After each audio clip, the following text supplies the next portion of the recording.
I want to thank everybody for inviting me today. I have worked for the Correctional Service of Canada since I think 1994 in one capacity or another. I did my BA in criminology at SFU, and then started as a student parole officer in New Westminster, and worked as a parole officer with the Correctional Service of Canada, supervising any offender who made it through this entire process and was sentenced to 2 years to life. So the Correctional Service of Canada federally is responsible for ensuring the custody and care of any federal offender until they die, if it is a life sentence. At times, offenders who are serving life sentences, they can never earn a parole, so they will die in our care and custody. And so we have some relationship with the coroner at that end, and in terms of notifying victims of that as well, if they want that information, as well as offenders serving life sentences who are granted some form of release by the Parole Board of Canada, and I work quite closely with Patrick Story. He's not able to be here today, but in terms of the role of correctional services, we care, we do the custody and care, but we also make recommendations to the Parole Board around their final decisions about some forms of release, whether they be applications made by parole or offenders in our care, or statutory decisions that are laid out in law that have to be made. So parole officers do that. Correctional Services of Canada created a victim service program in 2007. So in terms of my role now, I am the manager of the Victim Services Unit that oversees the Pacific region, which includes British Columbia and the Yukon. We are a federal service, so we have 5 regions across Canada, including the Prairies, Ontario, and the Atlantic regions. So there is another, there are 5 of us, managers that provide services to victims who have identified that they would like information from the Correctional Service of Canada about the offender who killed their loved one or harmed them in some way and have been sentenced to that 2 years to life. We haven't been around that long in terms of victim services, and it was a direct result of victims of crime who have gone through this process telling the Correctional Service of Canada that while they appreciated receiving information about offenders from parole officers and senior staff along the way, that they wanted to have their own victim service officers do that. And so it's out of the needs of victims who have worked with corrections that our program was created. And I'm grateful for that. In terms of today, I've been with the unit in the Pacific region since it started September 4th. I work with, we started with 5 victim service officers, and I have 7 at the moment, so we're growing. And we depend on our partners both in criminal justice and in victim services to let people know, victims of crime know, that we are available for them to get information about the person that harmed them. So we have been working very closely, and I'm really grateful to be invited here today because for the first few years we really didn't know who was available and who people were, and it's important at this end where we're in relationship with people until the offender dies, and that can be quite a long time. When offenders are coming in, generally lifers, they're young. There are others, but they're young and they can live long lives. So it can be a long-term relationship that we establish with people. So I always like to say I'm 7 years in relationship with some of the 2010 victims of crime that we work with currently. And because when an offender is sentenced to life in Canada, that means for life, our numbers grow. You heard the numbers of Crown saying how many in a year or how many that are currently working, but for us we have a large we have all those people serving those life sentences, so that doesn't go away. As well as the other types of crime, that anything between 2 years and life. For the most serious and the most tragic types of events that occur, I like to say, thankfully, we don't have a lot of this surreal tragic crime that happens. When we look at the Jurastat statistics, there's 2.2 million crimes that happen in Canada a year, and 400,000 make it to a provincial jurisdiction, and about 5,000 a year get a federal sentence. So in Canada, when we talk about the serious harm that happens and the offenders who get sentenced and come to our care, it's a small proportion of what's happening. But for those that do make it through, it is surreal, and it's not like TV. And the water's level has risen, and whether we want it to or not, or what's happening, all of the experiences that are happening and all of the information that is occurring, it can be extremely overwhelming. That's the story that we hear. By the time that people make it to us, they have had services or not. Our worst, my worst nightmare is waking up and seeing in the front page of the paper, why wasn't I told that an offender was released on statutory release or on some form of parole?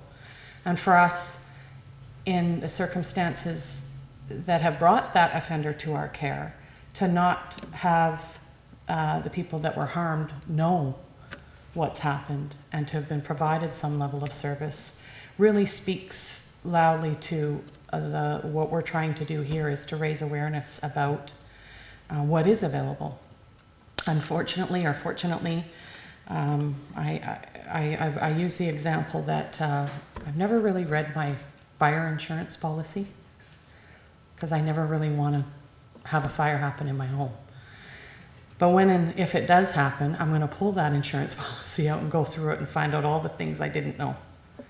And in a way, that's the experience for many, and that's the description that comes with it. And it's like, well, I should have known this, or I didn't know that, or I could have known this. And we work on this is what's happening. And work with people around that in very many stages, in very many perspectives, with varying choices and degrees of from I never want to hear, I don't want your information, I never want to hear about this again, to I want to go and meet the person that killed my loved one or harmed me. And so we facilitate or have conversations whatever way people come. And we talk about the laws and the decisions that are being made in the Correctional Service of Canada, whether it's to place an offender who's recently sentenced to a specific level of facility, maximum, medium, minimum security, to releases for medical purposes. So when someone is sentenced to life and a medical emergency happens, we do have hospital care. We run many towns, but we don't have all of the services. So from time to time, they may have to leave their maximum security environment or their minimum security environment and go to the hospital. And so that can be overwhelming for people who have come through a process of court, heard Life 25, register with us, let's hope. We call them because they want to know what's happening, and we call them within days and say, the offender is now leaving for a period of time for a medical absence. And that can be overwhelming. We also phone people and they say, okay, I don't have to think about it now because it's, you know, he's been sentenced to life 25 and I don't need to think about it till that 25-year mark. And they register with us and we say, well, actually, there are going to be decisions that are going to be made. The parole hearing that will come at before that, and how day parole works and their applications and the decisions that a parole board will make. And that's in the case of a life 25. If there's anything in between from whatever the judge's finding is. And so we try to go through that process and explain sentence management. What does that mean? How do we calculate parole dates? Do they just get it? They don't. There's law around it. Some of it more complicated than others. There's law around for wardens who make decisions about within within our custody about where to place offenders. There's legislation and criteria and policy and law that guide those decisions. So it isn't one warden's she wakes up today and decides where she's going to put somebody.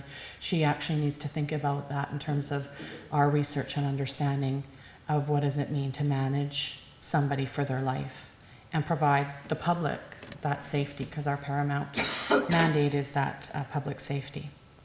And also to consider what victims have told us and what their information is related to that.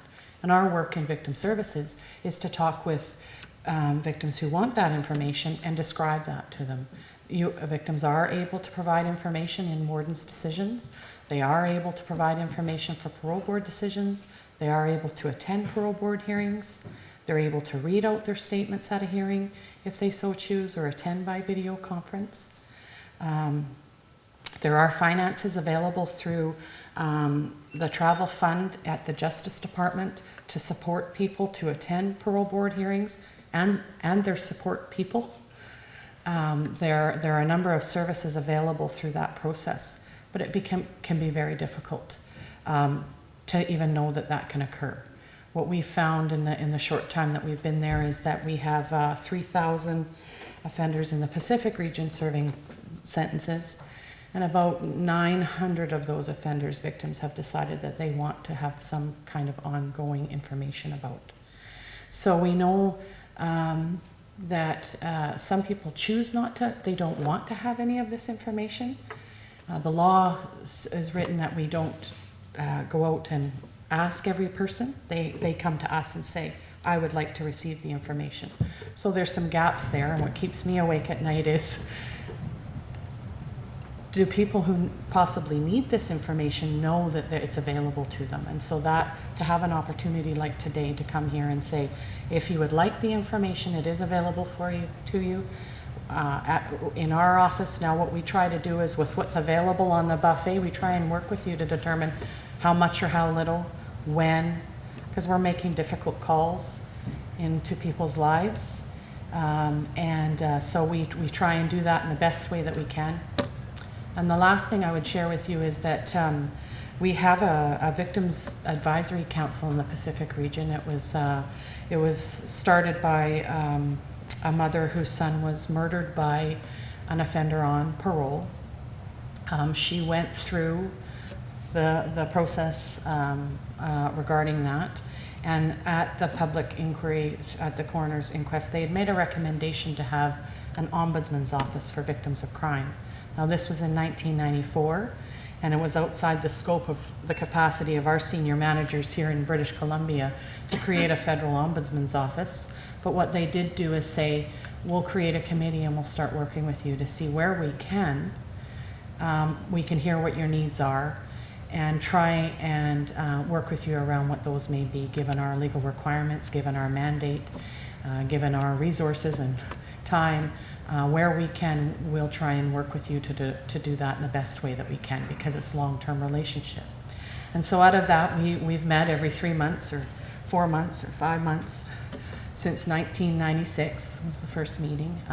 In that time, we have now grown in terms of our sponsor and partnership with Police Victim Services and with Provincial Victim Services and victims of crime themselves. We hold an annual forum, or try to, where we invite criminal justice partners and victims of crime who are receiving our services to continue to go through and try and address the ongoing needs that happen, and work with our partners to do that in the best way that we can, knowing that it's a lifelong journey. And the last thing I would say is we do also work with, we have a mandate to work with Community Justice Initiatives, which is a community organization that provides opportunities for people to meet with the offender who harmed them or killed their loved one. They're a community agency that we contract with, and we have policies around that to try and do that in the best way we can, because victims have clearly said to us that there are times where they want to speak directly with the person who has caused them this harm.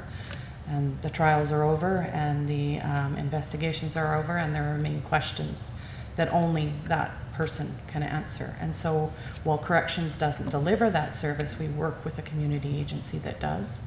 And so that's probably in terms for people who have provided us advice. They always remind me to share that piece as well, because it's an ongoing piece around trying to make sense of what's happened. So thank you.